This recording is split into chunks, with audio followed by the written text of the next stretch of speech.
everything going just fine for Apollo 17.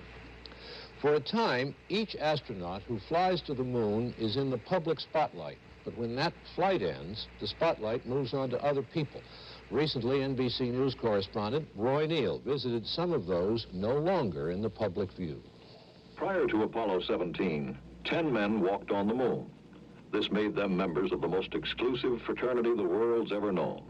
They were viewed as supermen, with some justification. For as pilots and engineers, they were carefully screened and highly trained, the best America had to offer. They were not supermen, but they came close because of a dedication that drove them to nearly superhuman feats. Their experience in space changed some of them. Of the 10 astronauts who walked on the moon before Apollo 17, 4 have resigned from the space program to find fulfillment elsewhere.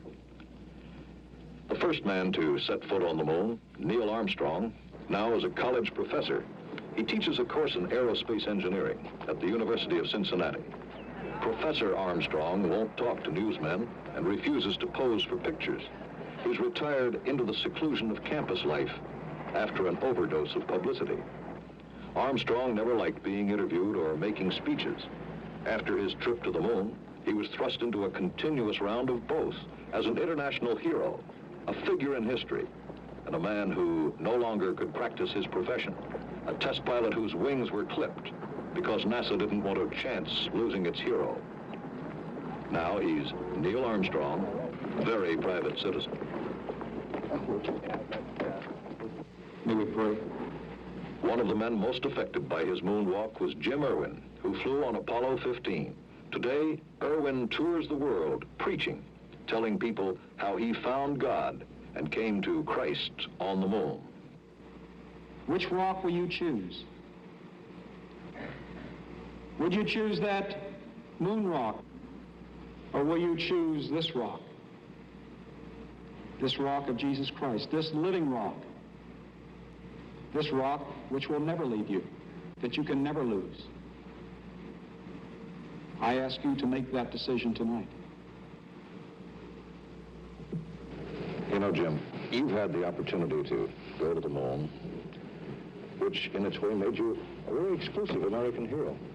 Do you feel that perhaps walking away from that program is being a dropout in any way? No, I certainly don't view it that way, Roy. Really, it's a step up for me.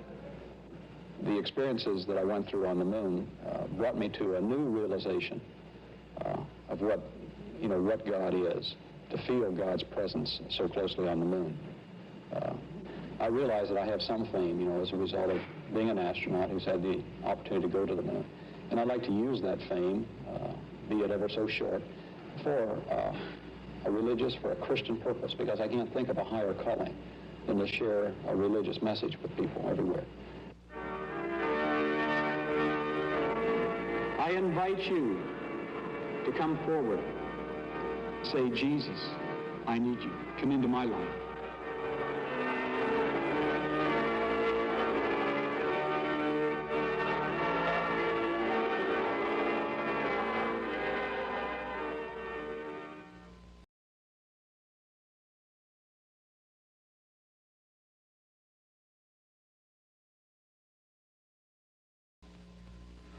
Although for years my efforts have been devoted to exploration of outer space, my thoughts for tonight will be directed toward an equally important area, inner space.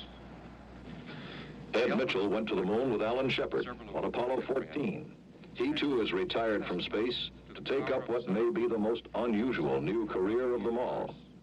Since I'm going to talk on consciousness and self-awareness, I would like you to just sample your own self-awareness for a moment. Get comfortable and put your awareness to the front of your head. Feel the front of your head. Know that that is the front of your head and that's where you are. What specifically are you trying to do? Specifically, I am very interested in what has been called psychical research. This is essentially the action of mind over matter.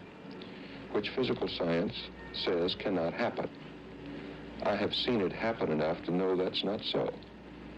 What I'm doing today is based upon about 30 years of philosophic search for some meanings in science and about life that I hadn't found. And then when I went to the moon, things started happening that fit into place for me that compelled a new direction of effort. What things? I think it was a vision of the planet, seeing it in a different perspective than I'd ever seen it before. I think the thing that impressed me most was that I seemed to have an understanding at that point, which I only was able to codify later, an understanding of what the Earth could be if we human beings allowed it to be. It looked peaceful. It looked almost utopian. It was blue and white floating in space. And then I had to realize that it wasn't like that at all.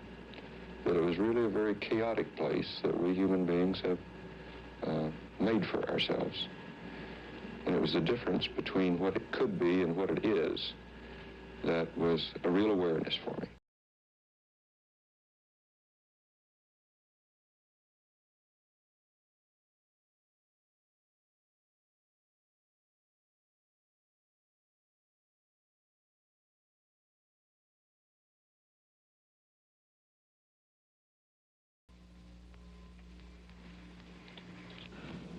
The second man to walk on the moon, Buzz Aldrin, has retired and lives today in Hidden Hills, California.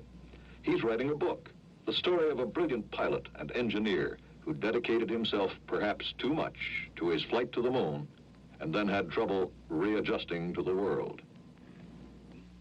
I had some problems with depression after the flight and had to go look for some help.